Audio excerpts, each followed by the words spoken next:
अब जो इस मार्ग पर, अध्यात्म मार्ग पर, आनंद मार्ग पर चलना चाहते हैं तो उनको एक इंद्रिय के संयम के लिए पांचों इंद्रियों पर संयम करना होगा, ज्ञान इंद्रियों पर। एक बात सुधारने के लिए ब्रह्मचर्य का रक्षा तभी वो उपासक कर सकता है जब सर्वतोभावेन ब्रह्मचर्य होगा। एक जनेन्द्रीय के ही ब्रह्मचर्य की पुष्टता का जब आप लक्ष्य कर लोगे तो उसकी पुष्टता के लिए आपको सर्वतोभावेन ब्रह्मचर्य धारण करना पड़ेगा। सर्वतोभावेन नेत्र का ब्रह्मचर्य, जो नेत्र किसी को भी देखकर भोग कामना कर लेते हैं, भोग बुद्धि से देखते हैं वस्तु को, व्यक्ति को, किसी को भी, ये नेत्र से व्यभिचार हो रहा है। इसीलिए सावधान रहना चाहिए। जैसे नाटक, सिनेमा आदि हैं, वहां तो जान रहे हो चित्र हैं, पर उनमें जो अभिनय करने वाले जन हैं वो तो संसारी जन ही है ना। उनका पहनावा, ओढ़ावा, हाव भाव, अंग प्रत्यंग, अगर आप भगवत भाव से युक्त है तो संपूर्ण सृष्टि में कहीं भी दृष्टि जाए अपने प्रभु की भावना होती। पर वहां तक पहुंचने के लिए आपको ये त्यागना होगा ना। आप किसी का अनुकरण न करें, आप अपनी स्थिति को देखें। अगर आप किसी का अनुकरण करते हैं कि हमने उनको देखा है वो टीवी देख रहे हैं, तो टीवी में क्या देख रहे हैं, कहाँ स्थिति है, हमें क्या पता। हमको जहां पहुंचना है उसके लिए हमारे लिए बाधक है, हमें नहीं देखना है। अगर आप माना कि कोई नाटक ही देख रहे हैं, कोई ऐसे सीरियल ही देख रहे हैं, पर उसमें अभिनय करने वाले तो संसारी भोगी पुरुष ही है ना। आप कोई त्यागी जितेंद्रीय महात्मा को थोड़ी देख रहे हैं। तो उस देखने में तन्मयता आती है, जिसको हम देखते हैं उस पर हम आसक्त होते हैं, तभी तो उसका सुख दुख अनुभव होता है। देखो कोई ऐसी रोने वाली सीन आए तो रोना आ जाएगा, हंसने वाली आ जाए तो हंसना आ जाएगा, ऐसे तो उसका प्रभाव हम पर पड़ रहा है ना। तो हम किसी के अभिनय करने वाले के अंग प्रत्यंग को देख रहे हैं और वो कामुक होकर कोई काम चेष्टा कर रहा है या कोई ऐसा, वो सारा का सारा मन कवर कर रहा है आपका। और एकांत होते ही फिर जो मन अपना मनमानी करवाएगा आप नहीं सह पाएंगे। इसलिए नेत्र का ब्रह्मचर्य सबसे पहले शुरू कीजिए।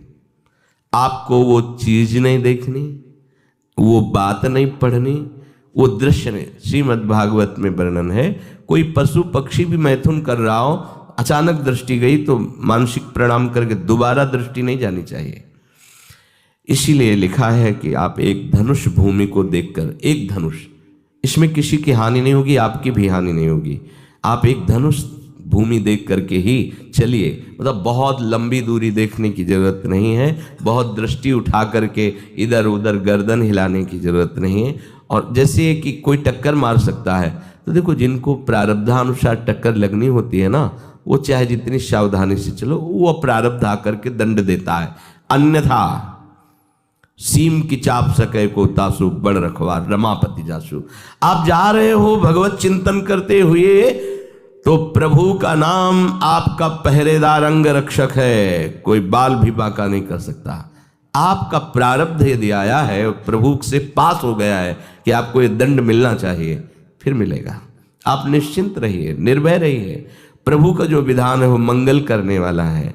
देखो इतने बड़े महापुरुष पूज्य श्री राधा बाबा, श्री आद्याशक्ति भगवती की प्रसन्नता की आराधना कर रहे हैं, क्योंकि श्री कृष्ण हमारे पति हों, इस सिद्धांत की पुष्टता के लिए। और पैर फिसल जाता है, स्नान करने जाते हैं, खड़ाऊ पहने हुए थे और अंग टूट जाता है, दवा नहीं लेते, बांस की खिपचाल बांधकर पुनः अनुष्ठान में बैठते हैं। बलिहारी ऐसी सामर्थ्य की, ये भागवतिक सा प्रारब्ध ऐसे महापुरुषों को भी दंड दे देता है।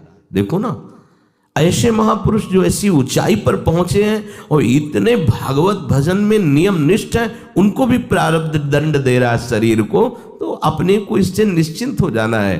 जो होना है उसे रोक नहीं सकते, जो नहीं होना उसे कोई कर नहीं सकता। अपने आराध्य देव के चिंतन में ज्यादा नेत्रों को इधर उधर दौड़ाने की जरूरत नहीं है। नेत्र का ब्रह्मचर्य, फिर वाणी का ब्रह्मचर्य, बहुत बड़ा प्रभाव पड़ता है इससे। यदि आप जबान से अश्लील बातें, गंदी बातें, कामुक बातें करेंगे तो आप ब्रह्मचर्य रह ही नहीं सकते। अगर आप वाणी से परस्पर शरीर आकर्षण वाली बातें करेंगे। उसको देखा तुमने क्या, बस आप गए। चाहे वो स्त्री शरीरधारी साधक हो या पुरुष शरीरधारी, परस्पर आकर्षण संबंधी यदि वाणी खुली आपकी, तो वाणी के व्यभिचार से आपका जनेंद्री का व्यभिचार प्रारंभ हो जाएगा। आप रोक नहीं सकते, नहीं रोक सकते। इसलिए वाणी से भी कोई ऐसी वार्ता न कीजिए जिससे आपके अंदर काम वेदना बढ़े। श्रवणेंद्री का, कान से गंदी बातें, व्यभिचार की बातें, कामुक बातें सुनना जिससे हमारे हृदय में कामना जग जाए, बिल्कुल नहीं। भले वो किसी को लेकर टीका टिप्पणी की जा रही हो, देखो वो साधक है, उसको हमने देखा वहां ऐसे देख रहा था, वैसे कर रहा था, वो तो आपको समझ में आ रहा है कि किसी साधक की बात कर रहे हैं, वो तुम्हारे नाश के लिए उपाय कर रहे हैं जो आपको ऐसी बात बता रहे हैं। क्यों? क्योंकि आप भी तो साधक हैं। श्रवणेंद्री का व्यभिचार हो रहा है। आराध्य देव के सिवा और कोई बात कान से सुनना उसे व्यभिचार कहते हैं। इसलिए महाप्रभु कहते श्रवण फूटो जो अन सुनो। ऐसा हमारा अगर कान कुछ और सुने तो फूट जाए, नेत्र कुछ और देखें तो ये नेत्र नष्ट हो जाए, वाणी कुछ और बोले तो मुख हो जाए। हमारी श्रवणेंद्री का व्यभिचार नहीं होना चाहिए।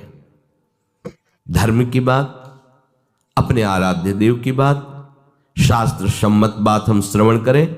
अन्यथा अगर कोई ऐसा मित्र है या हमारा साथ में रहने वाला है, कोई किसी भी साधक की को लेकर बात कर रहा है, तो भी हमें कान में उंगली डाले नहीं। हम कोई ईश्वर थोड़ी कि हम किसी को संभाल लेंगे, हम अपने को नहीं संभाल पा रहे। हमारे सामने किसी की बात मत करो, ऐसी करना है तो प्रभु की चर्चा करो, अन्यथा मत करो। तो अगर आप श्रवणेंद्री का ब्रह्मचर्य, वाकेंद्री का ब्रह्मचर्य, नेत्रेंद्री का ब्रह्मचर्य और त्वगेंद्री का ब्रह्मचर्य, अनावश्यक किसी को स्पर्श मत करो।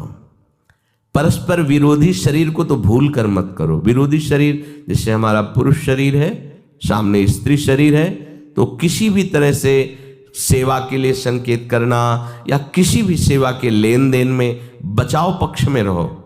यहां रख दीजिए सामान, फिर आप उठा लीजिए। सीधे हाथ में सामान लेना नहीं, सीधे हाथ में सामान देना नहीं, जमीन में रख दीजिए।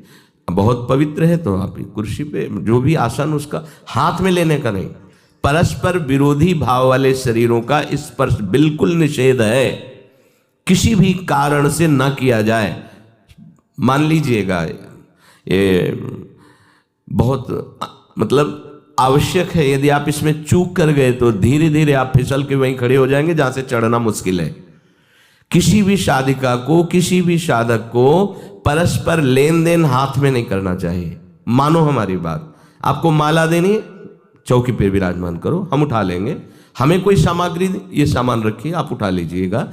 कभी भी कोई भी परस्पर मुस्कुराहट, बातचीत, ऐसे कोई इशारे यदि दिखाई दे तो आप बचो और उसको बचाओ। साधक है, साधिका है, उससे गलती हो सकती है, आपसे भी गलती हो सकती है। आप सत्संग सुनते हैं, आपको लगा कि इसकी मुस्कुराहट, इसकी कुछ चेष्टा ऐसी दिखाई दे रही है जो हमारे अंदर कामुकता पैदा कर सकती है, उसको भी बचाओ और स्वयं बचो, तो भगवान आप पर प्रसन्न हो जाएंगे। वो देख रहे हैं अंदर की बात। साधक को बहुत सावधान रहने की आवश्यकता। ये इसको खिलवाड़ मत समझो, इसीलिए कह रहे हैं ये अध्यात्म है, ये परमार्थ है। आपको लगेगा नहीं कि क्या हुआ, मैं कहां भ्रष्ट हुआ, ऐसी जगह खड़े हो जाओगे कि जान भी नहीं पाओगे कि मैं कहां चढ़ रहा था, दोबारा उत्साह भी नहीं आ पाएगा। बात अच्छे से समझ लीजिए। तो हमारी त्वगेंद्री का व्यभिचार न होने पावे, सहसा किसी का इस पर, किसी की भी अगर सेवा करने का सौभाग्य मिले, फिर उसमें ये प्रश्न नहीं होता। अगर कोई गिर रहा पड़ा है, भला ऐसी स्थिति में कि मुझे अत्यंत आवश्यक है उसे उठाना, अगर नहीं उठाते तो वो कष्ट पा रहा, अचानक कोई गिर जाए, फिर हम ये नहीं देखेंगे, फिर ये हम सूत्र नहीं स्वीकार करेंगे कि अब हम तो ब्रह्मचारी हैं, अब हम खड़े खड़े देख नहीं। उसको अत्यंत आवश्यकता है हमारी। अब उस समय हम भूल गए अपने आप को और उसको उठा करके अगर हमें अस्पताल ले जाना, अस्पताल ले जाएंगे, जरूरत है हम उसकी सेवा करेंगे। सावधान, वो भगवत भाव से की हुई सेवा तुम्हारे अंदर आध्यात्मिक शक्ति पैदा करेगी, काम भावना नहीं पैदा करेगी। हमारी माँ बीमार हो और हमें उसे पता चला कि शौच कर दिया है, हमें शौचाना पड़े, हमें उसका मल धोना पड़े, तो क्या हमें काम जागृत हो जाएगा? क्या मेरी माँ है, हमारी बुद्धि कभी ऐसी नहीं होगी। आपका पिता है, आप लड़की हो, कोई दूसरा रह नहीं गया और वो बीमार है, आपको ऐसी क्या काम जागृत हो जाएगा क्या? अगर ऐसी सेवा में काम जागृत होता तो कोई नर्स ही अस्पताल में नहीं होती। हर सेवा उसको करनी होती है, नर्स को, चाहे वो स्त्री शरीर हो चाहे पुरुष शरीर हो, परस्पर विरोधी शरीरों की सेवा, पर कहीं काम थोड़ी जागृत होता, क्योंकि उसको अपने सेवा धर्म से मतलब है। तो ये सेवा के समय इस सूत्र को न देखा जाए, पर ध्यान रखें, अत्यंत आवश्यक जहां आपके सिवा नहीं हो सकता वहां अगर हमें ऐसा अवसर मिलता है कि सेवा उसे हो सकती है तो हम पहले उसे प्रेरित करेंगे। और अगर ऐसा है कि अब कोई नहीं है, फिर हमारा परम धर्म जागृत हो जाता है परहित का। अगर हमारा कोई निंदा भी करे, कोई शरीर की भी हानि हो जाए, अब हम परवाह नहीं करते। परहित सरिस धर्म नहीं भाई, इससे बड़ा कोई धर्म नहीं है। पर ध्यान रखें, भगवान को साक्षी करके ये उस समय की बात है जहां बिल्कुल कोई अब गुंजाइश नहीं रह गई है। त्वगेंद्री को ऐसे सहसा किसी आप पुरुष शरीरधारी पुरुष को भी सहसा इससे आप में शक्ति जागृत होगी। यदि आप वाणी को मौन रखते हैं और भगवान नाम जप करते हैं और सत्य बोलते हैं, तो आप जब कभी जो कुछ भी बोलेंगे वैसा ही सत्य होगा। गांधारी जी ने कोई तप नहीं किया था, जब सुना कि मेरा ब्याह धृतराष्ट्र से हो रहा है जो बाह्य नेत्र रहित हैं, उसी समय पट्टी बांध ली कि जब मेरा पति संसार को नहीं देख सकता तो मैं भी संसार को नहीं देखूं। जब मेरा पति मेरे रूप को नहीं देख सकता तो मैं भी किसी के रूप को नहीं देख, पट्टी बांध ली थी। जब महाभारत का युद्ध चल रहा था, बड़े बड़े वीरों को मार गिराया जा रहा था, गांधारी ने दुर्योधन से कहा, सुन, मुझे पता है कि भीम की गदा को तो झेल नहीं पाएगा, क्योंकि सबसे बड़ी बात भगवान का वरद हस्त उनके ऊपर है। दूसरी बात, वो पवन पुत्र है, वो जब अपने आवेश में आ जाएगा तो तेरी सामर्थ्य नहीं कि उसकी गदा के प्रहार को तू सह सके। पर मैं तुझे शक्ति प्रदान करूंगी। मैं एक पतिव्रता हूं, आज तक कभी पति का वरण करने के बाद कुछ देखा नहीं है। मैं अपने नेत्रों की पट्टी खोलूंगी, तू नग्न होकर मेरे सामने आ जाना। मेरी दृष्टि पड़ते ही वज्र का शरीर तेरा हो जाएगा। किसी के सामर्थ्य नहीं कि तेरे उस अंगों को तोड़ सके। भगवान सब कुछ जानने वाले हैं। भगवान भक्त पक्षपाती होते। भगवान का स्वभाव भक्त का पक्षपात लेना होता है। वो अपने महल से कॉरिडोर से जा रहा था गांधारी जी के पास, भगवान आ गए चट से, तो तुरंत उसने हाथ ऐसे लगा लिया। मुझे शर्म आनी चाहिए यार, तो हस्तिनापुर के सम्राट पद पर अभिषिक्त होने के लिए तैयारी कर रहा है, नंगे घूम रहा है गली में। उसने कहा, गली में नहीं, माँ के सामने जा रहा है। अरे कोई बच्चा है, ऐसे जाया जाता है माँ के सामने? तो उसने कहा, माँ ने कहा है कि हम पट्टी खोलकर तुम्हें देख लेंगे तो तुम्हारा शरीर वज्र का। चलो माना, माँ की आज्ञा का पालन करो, पर थोड़ा इन अंगों को तो ढक लो। तुम तो बड़े हो, कोई बच्चे थोड़ी को माँ के सामने ऐसे चले जाओगे, ढकना चाहिए तुम्हें। वापस कर दिया। वो यहाँ ऐसे पत्तों से ढका, वस्त्र नहीं पहना, माँ की आज्ञा ऐसे पत्ते से ऐसे कमर से ऐसे ढक लिया, पीछे आगे ऐसे। गांधारी जी ने पट्टी खोली और जे ही देखा पूरा शरीर वज्र का। तो ये क्या किया तूने, कमर में क्यों बांध लिया? बोले शर्म लगती थी। कैसे आपके? बोले यहीं से मारा जाएगा। भीम की गदा का प्रहार तेरी इसी जंघा और कमर को तोड़ देगा, तेरी मृत्यु। मान गई, प्रभु के विधान के आगे किसी का बल काम नहीं करता। गांधारी, ये केवल आंख में पट्टी बांधने की सामर्थ्य थी कि मेरा पति यदि अंधा है तो मैं भी किसी रूप को नहीं देखूंगी। अगर आप वाणी में संयम में रहते हैं ना, वो और भजन करते हैं और सत्य बोलते हैं, तो आप जो बोलेंगे वही होगा।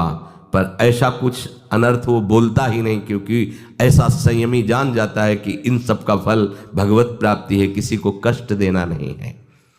एक एक इंद्री का जब आप ब्रह्मचर्य संयम करोगे तब आपका वीर संयम होगा। ध्यान रखना, आप नेत्रेंद्री से गंदे चित्र देखें, श्रवणेंद्री से गंदी बातें सुने, वाणी से गंदी बातें बोलें, रसेंद्री से गंदा भोजन करें और सोचे ब्रह्मचर्य रह जाएंगे, तो बिल्कुल नहीं, कदापि नहीं, ब्रह्मचर्य कोई खिलवाड़ नहीं है। जो